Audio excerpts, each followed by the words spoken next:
Hey, it's Dr. Deal with 5 signs that when that person died, a part of you died. And I know we hear people saying that all the time, and it feels like a part of your spirit has left with them. If you've ever lost someone, you know what I'm talking about.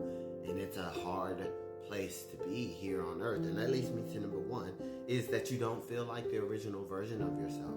That person that used to just be happy and engaged with life and just, ready to jump and do everything and motivated and had all these goals and wanted to achieve them.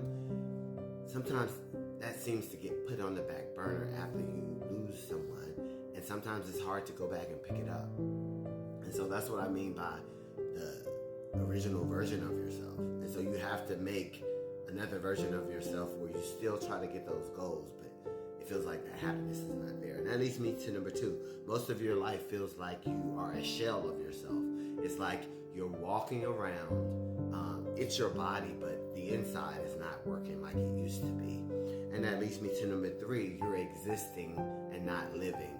Again, you're just going through the motions. You're signing up for things. You're doing things, but there's no passion. The passion just seems like it is temporarily on hiatus. Like it's just, I'm going to take a seat back until you process all of this, and then I'll come back. And that leads me to number 4. Life just feels like a blur all the time. Yes, that autopilot feeling, or it's just like you're present with things, but you're not present. And that leads me to number 5. Again, it feels like you're sitting on the sideline, watching your life happen. And a lot of these are similar because I feel like that's the thing that a lot of people struggle with when they're grieving, is that they continue to try to do things that they used to do.